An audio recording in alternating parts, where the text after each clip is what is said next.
Hello friends, എല്ലാവർക്കും നമസ്കാരം. നിങ്ങളേവരും കാത്തിരിക്കുന്ന നയനയുടെയും ആദർശിന്റെയും ഇന്നത്തെ വിശേഷത്തിലേക്ക് എല്ലാ കൂട്ടുകാർക്കും സ്വാഗതം. എല്ലാവർക്കും നല്ലൊരു ദിവസം ആശംസിച്ചുകൊണ്ട് തന്നെ വിശേഷത്തിലേക്ക് കിടക്കാം. ആരെങ്കിലും ആദ്യമായിട്ട് കാണുന്നുണ്ടെങ്കിൽ ഒന്ന് സബ്സ്ക്രൈബ് ചെയ്ത് വെച്ചോളൂ. വീഡിയോ ഇഷ്ടപ്പെടുന്നവരാണെങ്കിൽ ലൈക്കും ഒരു ഹൈപ്പൊക്കെ ചെയ്തിട്ട് വീഡിയോ കാണാൻ വേണ്ടി ശ്രമിക്കണം. അപ്പൊ ഞാൻ നേരെ വിശേഷത്തിലേക്ക് തന്നെ കിടക്കുകയാണ്. അങ്ങനെ നമ്മുടെ നന്ദുവിനെ നാഗേന്ദ്രന്റെ ഗുണ്ടകൾ കൂട്ടിക്കൊണ്ട് പോയി പിടിച്ചു കെട്ടിയൊക്കെ ഇട്ടേക്കായിരുന്നു. അങ്ങനെ നാഗേന്ദ്രൻ വിളിച്ച ആ ഗുണ്ടയോട് പറയാണ്, തീർത്ത് കളയട അവളെന്ന്. അങ്ങനെ തീർത്ത് കളയാനായിട്ട് കത്തിയെടുത്ത് കുത്താൻ തുടങ്ങുന്ന ഒരു സീനാണല്ലോ നിങ്ങൾ കണ്ടത്. ഏതായാലും കുത്താൻ തുടങ്ങുമ്പോഴത്തേക്കും നമ്മുടെ ആദർശ് എത്തുകയാണ്. അങ്ങനെ ആ ഒരു സീൻ എന്ന് പറഞ്ഞിട്ടുണ്ടെങ്കിൽ നമ്മുടെ ആദർശിന്റെ എൻട്രി ഒരു അടിപൊളിയായിട്ടുള്ള എൻട്രിയാണ് കേട്ടോ. അങ്ങനെ വന്നിട്ട് കത്തി മേടിച്ചിട്ട് ഒറ്റ എറിഞ്ഞിട്ട് അവന്മാരെ എടുത്തിട്ട് പൂശാണ്. അങ്ങനെ നമ്മുടെ നന്ദുവിനെ കെട്ടിയിട്ടേക്കായിരുന്നു. നന്ദുവിന്റെ കെട്ടൊക്കെ അഴിച്ച് നന്ദു കൂടെ എന്ത് ചെയ്യുന്നു, ഫൈറ്റ് ചെയ്യാനായിട്ട് വരുന്നു. അങ്ങനെ കുറച്ചു പേരുണ്ടായിരുന്നല്ലോ, അവന്മാരെല്ലാം ഇടിച്ച് പരിപ്പിളക്കി പഞ്ചറാക്കിയിട്ടാണ് നമ്മുടെ നന്ദുവിനെയും കൊണ്ട് ആദർശ് അവിടെ നിന്ന് പോകുന്നത്. അങ്ങനെ ആദർശ് ചോദിക്കുക, എങ്ങനെയാടി നിനക്കിത് സംഭവിച്ചത്, എപ്പോഴാ, ആരാ, എങ്ങനെയാന്നൊക്കെ ചോദിച്ചു കഴിഞ്ഞപ്പോഴത്തേക്കും എനിക്ക് അറിയില്ല ആദർശേട്ടാ, ഞാനിങ്ങനെ വണ്ടിക്ക് പൊക്കോണ്ടിരുന്നപ്പോഴത്തേക്കും പെട്ടെന്ന് വണ്ടിയുടെ കുറുകെ കൊണ്ടുവന്ന് ഒരു കാറ് നിർത്തുകയായിരുന്നു. പിന്നെ എന്നെ എന്തോ തന്നു മയക്കുകയും അങ്ങോട്ടൊക്കെ ചെയ്തു. വന്നിട്ട് പിന്നെ ഇവിടെ കൊണ്ടുപോയി ഇട്ട് കഴിഞ്ഞപ്പോഴത്തേക്കും പിന്നെ ബോധം എനിക്ക് തെളിഞ്ഞത്. ഏതായാലും ഒരു കാര്യം ചെയ്യാം, അവരുടെ കയ്യിൽ ഒരു ഫോണുണ്ട്, ആ ഫോണിലേക്കാ അയാൾ വിളിച്ചത്.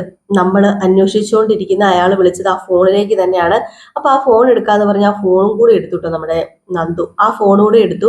അപ്പൊ ആ ഫോണ് സേവിയർക്ക് ആ നമ്പർ കൊടുത്തു. അതുപോലെ സൈബർ സെല്ലിലേക്കും ആ നമ്പർ കൊടുത്തിട്ടുണ്ട്. അത് ആരുടെയാണ് ആ നമ്പർ എന്ന് അറിയാൻ വേണ്ടിയിട്ട്. അത് വേറെ ആരുടെയല്ല, നാഗേന്ദ്രന്റെ നമ്പർ ആണല്ലോ. അപ്പൊ അത് കൊടുത്തിട്ടുണ്ട് കേട്ടോ.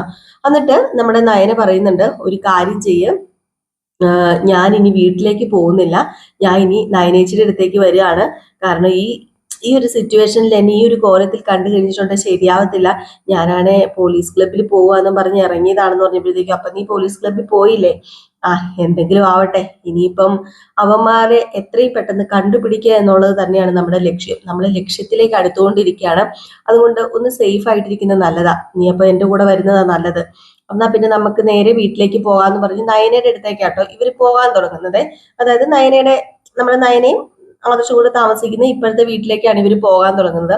ഇതിനോടൊപ്പം തന്നെ നമ്മുടെ നന്ദുവിന് അയാളുടെ ക്ലിയർ ഫോട്ടോ കിട്ടുന്നുണ്ട്. നാഗേന്ദ്രന്റെ ക്ലിയർ ആയിട്ടുള്ള ഫോട്ടോ അയച്ചു കൊടുക്കണം. അപ്പൊ സേവിയർ എങ്ങാണ്ടാണ് അയച്ചു കൊടുക്കുന്നത്. അങ്ങനെ നന്ദുവിന് കിട്ടുന്നു, ആദർശിന് കിട്ടുന്നു.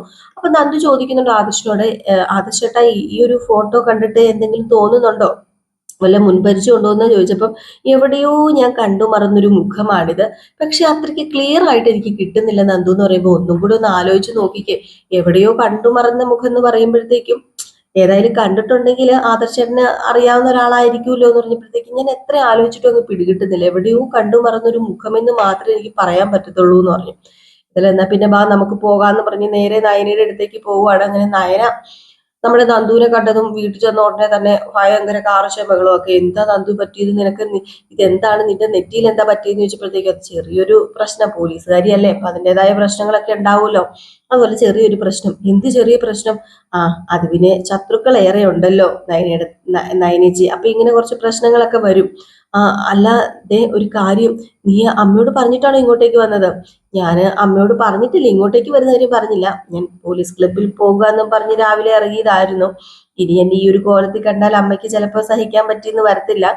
അച്ഛനും ഉണ്ടല്ലോ, അപ്പം വേണ്ട, അതുകൊണ്ടാ ഞാൻ നാളെ പതിയെ കുറഞ്ഞിട്ട് പൊക്കോളാം, ഏതായാലും ഒന്ന് വിളിച്ചു പറഞ്ഞേരേന്ന് പറയാം. അങ്ങനെ നേരെ നമ്മുടെ നയനി എന്ത് ചെയ്യുന്നു, ഫോൺ എടുത്തിട്ട് കനകേനെയും ഗോവിന്ദനെയും ഫോൺ വിളിക്കുകയാണ്. അപ്പൊ കനക ഫോൺ എടുത്തിട്ട്, എന്താ മോളെ നയനയും ചോദിച്ചപ്പോഴത്തേക്കും, അല്ല നന്ദു ഇവിടെ ഉണ്ട് കേട്ടോ, അവൾ ഇങ്ങോട്ടേക്ക് വന്നിട്ടുണ്ടെന്ന് പറയുമ്പോൾ, അവൾ അങ്ങോട്ടേക്ക് വന്നിട്ടുണ്ടോ? അവൾ ഇന്ന് കുറച്ച് ലേറ്റ് ആയി പോയി പോലീസ് ക്ലബിൽ നിന്ന് ഇറങ്ങാനായിട്ട്, അതുകൊണ്ട് ഇങ്ങോട്ടേക്ക് വന്നു, ഇവിടെയാ തങ്ങുന്നത്, നാളെ അവൾ അങ്ങോട്ടേക്ക് വരത്തുള്ളൂ എന്ന് പറയുമ്പോൾ, ആണോ, അതിന് കുഴപ്പമില്ല, അല്ല മോക്ക് എങ്ങനെയുണ്ട്, മോക്ക് സുഖമാണോ, മോക്ക് കുഴപ്പമൊന്നും ഇല്ലല്ലോ അല്ലേ എന്ന് ചോദിക്കുമ്പോഴത്തേക്ക്, എനിക്ക് പ്രശ്നമൊന്നുമില്ല, എനിക്ക് സുഖമാണ്, ശാരീരികമായിട്ട് വലിയ പ്രശ്നം ബുദ്ധിമുട്ടോ ഒന്നും ഇപ്പം ദൈവം സഹായിച്ചില്ല എന്നിങ്ങനെ പറഞ്ഞപ്പോഴത്തേക്കും, അല്ല അച്ഛൻ എന്തിയെ, അച്ഛൻ അവിടെ ഇല്ലേ? അത് പിന്നെ ഗോവിന്ദേട്ടൻ പുറത്തു വരെ പോയതാണ്, ഗോവിന്ദേട്ടൻ ഇപ്പം വരും, പുറത്ത് പോയതാ, വരുമ്പോഴത്തേക്ക് ഞാൻ വിളിക്കാന്ന് പറഞ്ഞിട്ട് നമ്മുടെ കനക ഫോൺ കട്ട് ചെയ്തു. അപ്പൊ കനക ഫോൺ കട്ട് ചെയ്തു. അപ്പോഴത്തേക്ക് നമ്മുടെ നയന് ചോദിക്കുന്നുണ്ട്, നന്ദു എന്താ നന്ദു ഇത്, നീ വെറുതെ അവർക്ക് വേദന ബുദ്ധിമുട്ടുണ്ടാക്കി വെക്കുന്ന ഓരോ രീതിയിൽ ഇങ്ങനെ ചെയ്തു കഴിഞ്ഞിട്ടുണ്ടെങ്കിൽ എന്ന് ചോദിക്കുമ്പോഴത്തേക്കും, അതെ ഞാനൊരു കാര്യം ചോദിക്കട്ടെ നയനയെടുത്തി, നമ്മുടെ പിന്നിൽ ആരാന്ന് നമുക്ക് കണ്ടുപിടിക്കണ്ടേ? ആദർശേട്ടന് ഇത്ര ഇട്ട് വട്ടം ചുറ്റി നടക്കുന്ന ആ കഴുകന്മാരെ കണ്ടുപിടിക്കാൻ പറ്റിയില്ലെങ്കിൽ പിന്നെ ഈ യൂണിഫോം ഇട്ടിട്ട് നടന്നിട്ട് എന്തെങ്കിലും കാര്യമുണ്ടോ? അതുകൊണ്ട് എനിക്ക് കണ്ടുപിടിച്ചേ പറ്റത്തുള്ളൂ. അതിനുവേണ്ടി ഞാൻ ഇറങ്ങി തിരിച്ചതാണ്, കണ്ടുപിടിക്കണം. ആദർശേട്ടനും ഉണ്ടല്ലോ എന്റെ കൂടെ. എനിക്ക് എന്തെങ്കിലും പറ്റി കഴിഞ്ഞിട്ടുണ്ടെങ്കിൽ ആദർശേട്ടൻ എന്നെ രക്ഷിക്കുക, അതെനിക്ക് അറിയാന്നൊക്കെ ഇങ്ങനെ പറയാണ്. ഇത് കഴിഞ്ഞ് പിന്നെ കാണിക്കുന്നത് നമ്മുടെ എനിക്കൊരു സമാധാനവും ഇല്ല കേട്ടോ. അനിയാണെങ്കിൽ ആകപ്പാടെ എന്താ പറയാ, തലയ്ക്ക് മത്ത് പിടിച്ച് നടക്കുകയാണ്. നമ്മുടെ നന്ദു ചെന്നിട്ട് വിളിച്ചില്ല, നന്ദുവിന്റെ ഫോൺ ഓഫ്.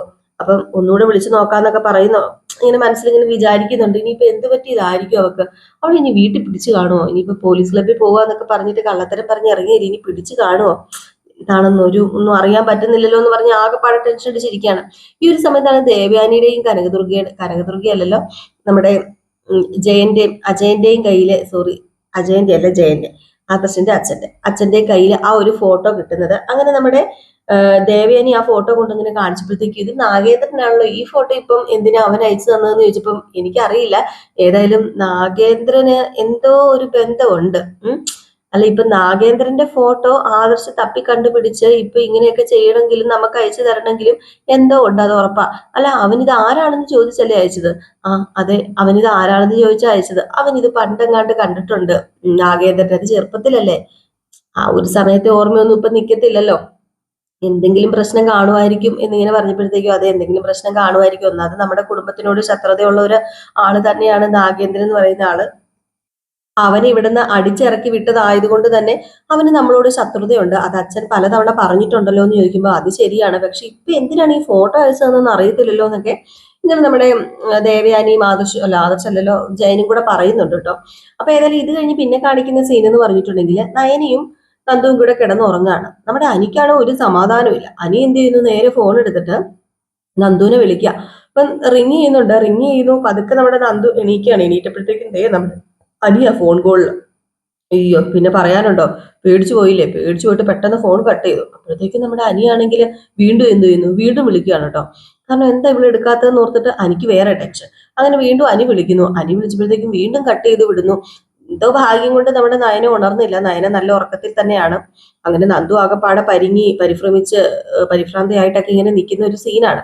ഇത് കഴിഞ്ഞ് പിന്നെ കാണിക്കുന്ന സീൻ എന്ന് പറഞ്ഞു കഴിഞ്ഞിട്ടുണ്ടെങ്കിൽ, നമ്മുടെ ജയന് ആ ഒരു ഫോട്ടോ കൈ കിട്ടിയല്ലോ. അപ്പൊ ജയൻ ഇത് നേരെ മുത്തശ്ശന്റെ അടുത്ത് കൊണ്ടുവരികയാണ്.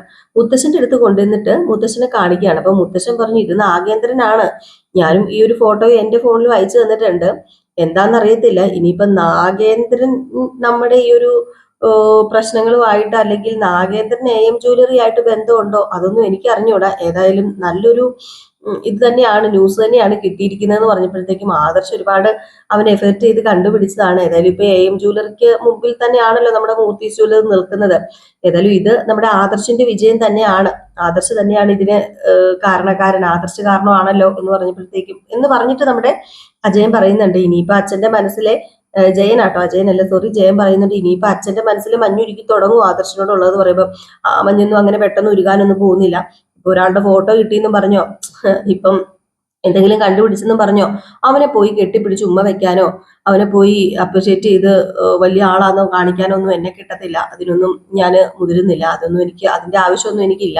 അവൻ എന്തെങ്കിലും കണ്ടുപിടിക്കുന്നുണ്ടെങ്കിൽ അത് അവന്റെ നല്ലതിന് എന്ന് കരുതിയാൽ മാത്രം മതി എന്ന് പറയുമ്പോൾ, അച്ഛന്റെ മനസ്സെന്താ വെച്ചാൽ ഇങ്ങനെ കല്ലുപോലെ ഇരിക്കുകയാണോ എന്ന് ചോദിച്ചപ്പോഴത്തേക്കും, എന്റെ മനസ്സ് കുറച്ച് കല്ലൊക്കെ തന്നെയാണ്, എന്തിനാണ് ഞാൻ അയ്യുന്നത്, എന്റെ മനസ്സ് ഇങ്ങനെ ഇരുന്നാൽ മാത്രം മതി. പിന്നെ AM ജ്വല്ലറിയുടെ ഒപ്പം AM ജ്വല്ലറിനേക്കാളും മുന്നില് മൂർത്തീസ് ജ്വല്ലറി എത്തിയെങ്കിൽ അതിന്റെ കഴിവ് ഇപ്പം ആ മൂർത്തീസ് ജ്വല്ലറിയിൽ ഇരിക്കുന്ന ആൾക്കാർക്ക് തന്നെയാണ്. MD സഗ്ന നമ്മുടെ അനി അടക്കമുള്ള എല്ലാവർക്കും തന്നെയാണ്. അതിന്റെ ക്രെഡിറ്റ് ആദർശിന് കൊടുക്കേണ്ട കാര്യമില്ലല്ലോ എന്ന് പറയുമ്പോൾ, അല്ല ആദർശും കൂടെ ചേർന്നിട്ടാണ് ഓരോന്ന് അനിയെ കൊണ്ട് ചെയ്യിപ്പിക്കുന്നതെന്ന് പറയുമ്പോഴത്തേക്കും, എന്തൊക്കെ പറഞ്ഞാലും ഇപ്പം മൂർത്തീസ് ജ്വല്ലറിയുടെ MD അനിയാണ്.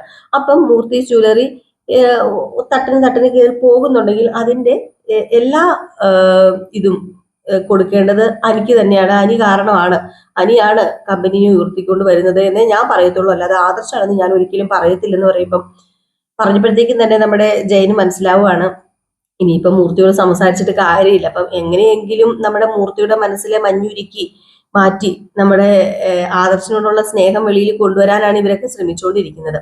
അപ്പൊ ഇതിനിടയിൽ നമ്മുടെ സേവിയർ ഫോൺ വിളിക്കുകയാണ്. ആദർശിനെ. അപ്പം സേവിയർ ആണെങ്കിൽ ആ ഫോൺ ആരുടെ കയ്യിലാണെന്നുള്ള കാര്യമൊക്കെ ഇങ്ങനെ കണ്ടുപിടിച്ചിട്ട് നേരെ ആദർശിനെ വിളിച്ചിട്ട് പറയുകയാണ്, ഡീറ്റെയിൽസ് ഒക്കെ കൊടുക്കുകയാണ്. ഇന്ന സ്ഥലത്താണ് ആ വീടുള്ളത്, അവിടെയാണ് ഇയാളും ആ ഫോൺ അവിടെയാണുള്ളത്. അപ്പൊ ആ ഫോൺ അവിടെ ഉണ്ടെങ്കിൽ അയാളുടെ വീടും അയാളും അവിടെയൊക്കെ തന്നെ കാണുമല്ലോ. അപ്പൊ അവിടെയാണുള്ളത്. അപ്പം അത് അനുസരിച്ചൊന്ന് അന്വേഷിച്ചാൽ മതി എന്ന് പറയണം. അപ്പൊ നന്ദുവിനോടും നമ്മുടെ ആദർശ് ഇത് പറയുന്നുണ്ട്, കാര്യം പറയുകയാണ്, ഇങ്ങനെയാണ് സംഭവം. പക്ഷെ ഇതിപ്പോ നയനി ഒന്നും അറിയണ്ട, നമ്മൾ ഇറങ്ങിത്തിരിക്കുന്ന ആരും അറിയണ്ട. ആരെങ്കിലും അറിഞ്ഞു കഴിഞ്ഞിട്ടുണ്ടെങ്കിൽ പിന്നെ പ്രശ്നമാണ്. ഏതായാലും നാഗേന്ദ്രൻ അവിടെ തന്നെ ഉണ്ട്. അങ്ങോട്ടേക്ക് നമ്മുടെ അനിയും നന്ദുവും കൂടെ ചെല്ലുവോ? അതിനു മുമ്പ് ഇനിയിപ്പോ നാഗേന്ദ്രൻ അവിടെ നിന്ന് മുങ്ങോ എന്നൊക്കെ നമുക്ക് കാത്തിരുന്ന് കാണേണ്ടിയിരിക്കുന്നു. ഏതായാലും രണ്ടും കൽപ്പിച്ച് തന്നെയാണ് നന്ദുവും ആദർശും ഇറങ്ങി തിരിച്ചിരിക്കുന്നത്. ഇനി ഒരു പടി പുറകിലേക്കെന്നല്ല, ഒരു 3-4 പടി മുന്നിലേക്ക് തന്നെ പോകാൻ തീരുമാനിച്ചേക്കാണ് കേട്ടോ. എത്രയും പെട്ടെന്ന് ട്രേസ് ചെയ്ത് കണ്ടുപിടിക്കുക എന്ന് പറഞ്ഞാൽ അത്രയും പെട്ടെന്ന് കണ്ടുപിടിക്കുക എന്ന് തന്നെയാണ് നമ്മുടെ നന്ദു പറയുന്നത്. കാരണം ഓരോ ദിവസം ചെല്ലുന്തോറും ജീവന് ഭീഷണി, കുടുംബത്തിന് ഭീഷണി, ജൂവലറിക്ക് ഭീഷണി, അങ്ങനെ ഭീഷണി കാരണം ഒരു സമാധാനം ഇല്ലാതെ ഇവര് പോവല്ലേ. അപ്പൊ എങ്ങനെയും എത്രയും പെട്ടെന്ന് കണ്ടുപിടിക്കണമെന്ന് തന്നെയാണ് തീരുമാനിച്ചിരിക്കുന്നത് കേട്ടോ. അപ്പം ഏകദേശം ഈ ഒരു സീനൊക്കെ കാണിച്ചിട്ടാണ് ഇന്നത്തെ വിശേഷം അവസാനിക്കുക കേട്ടോ. അപ്പൊ അടിപൊളി വിശേഷങ്ങളാണ്, മിസ് ചെയ്ത് കളയരുത്. ഇനിയിപ്പോ ഉടനെ തന്നെ നമ്മുടെ നാഗേന്ദ്രനെ നാഗേന്ദ്രൻ ആരാണ് എന്ന്, നാഗേന്ദ്രൻ എന്തൊക്കെയോ ഇതിന്റെ പിന്നിലുണ്ട് എന്ന് മുത്തശ്ശനും ഈ പറയുന്ന പോലെ ദേവയാനിക്കും ഒക്കെ മനസ്സിലായി. പക്ഷെ നാഗേന്ദ്രൻ ആരാണെന്ന് ആദർശനും നന്ദുവിനും ഇതുവരെ പിടികിട്ടിയിട്ടില്ല. അത് നാളത്തെ എപ്പിസോഡിലൊക്കെ ആയിട്ട് നമ്മുടെ ദേവയാനിയും ജയനും മുത്തശ്ശനും ഒക്കെ കൂടി പറഞ്ഞു കൊടുക്കും നാഗേന്ദ്രൻ ആരാണ്. അതായത് ആ ഫോട്ടോയിൽ കാണുന്ന ആളാണ് നാഗേന്ദ്രൻ, ജലജയുടെ ഭർത്താവാണ്, അഭിയുടെയും അവന്തികയുടെയും അച്ഛനാണ് എന്ന് പറഞ്ഞു കൊടുക്കും. ഏതായാലും പിന്നെ നമ്മുടെ അവന്തികയുടെയും ജലജയുടെ പിന്നെ ഇതിൽ ഉൾപ്പെടുത്തണ്ട, നമ്മുടെ അഭിയുടെയും നാഗേന്ദ്രന്റെയും ഈ പറഞ്ഞ ഡേവിഡിന്റെയും പൂനാശം നടത്താൻ ഇരിക്കും. അത് ഉറപ്പുള്ള കാര്യമാണ്. അപ്പൊ അതൊക്കെ നമുക്ക് കാത്തിരുന്ന് തന്നെ കാണാം. അപ്പൊ എല്ലാവരും കാത്തിരിക്കുക. അടിപൊളി വിശേഷങ്ങളാണ് ഓരോ ദിവസവും. നമ്മൾ എല്ലാ ദിവസവും ഫുൾ വിശേഷം ചെയ്യുന്നുണ്ട്. അപ്പൊ പ്രമോവിശേഷം നിങ്ങൾക്ക് വേണമെങ്കിൽ കമന്റിൽ പറഞ്ഞാൽ മതി, നമ്മൾ പ്രമോവിശേഷവും ചെയ്യുന്നതായിരിക്കും. അപ്പൊ എല്ലാവർക്കും വീണ്ടും നല്ലൊരു ദിവസം ആശംസിച്ചുകൊണ്ട് നിർത്തുകയാണ്. നെക്സ്റ്റ് വീഡിയോ ആയിട്ട് കാണാം. ലൈക്ക് ചെയ്യാനും ഹൈപ്പ് ചെയ്യാനും മറക്കരുത്. അതുപോലെ തന്നെ നമ്മുടെ അലീനയുടെ ഇന്നത്തെ ഫുൾ വിശേഷം നമ്മൾ റിയൽ സ്റ്റോറിക്കകത്ത് ഇട്ടിട്ടുണ്ട്. പിന്നെ അലീനയുടെ അപ്കമിങ് വിശേഷം നമ്മൾ റിയൽ സ്റ്റോറി ന്യൂവിനകത്ത് വിടുന്നുണ്ട്. അപ്പൊ എല്ലാ ചാനലും ഒന്ന് കയറി വിസിറ്റ് ചെയ്തിട്ട് ഒന്ന് സബ്സ്ക്രൈബ് ചെയ്ത് വെക്കണം. നിങ്ങൾക്ക് ഇഷ്ടപ്പെടുകയാണെങ്കിൽ, നിങ്ങൾ കഥ കാണുന്നവരാണ്, നമ്മളെ ഇഷ്ടപ്പെടുകയാണ്, നമ്മുടെ കഥ ഇഷ്ടപ്പെടുകയൊക്കെ ആണെങ്കിൽ കേട്ടോ. അപ്പം Tata bye bye. Next video ആയിട്ട് കാണാം. ലൈക്ക് ചെയ്യാനും ഹൈപ്പ് ചെയ്യാനും ഫേസ്ബുക്കിൽ കാണുകയാണെങ്കിൽ ഫോളോ ചെയ്യാനും മറക്കരുതേ.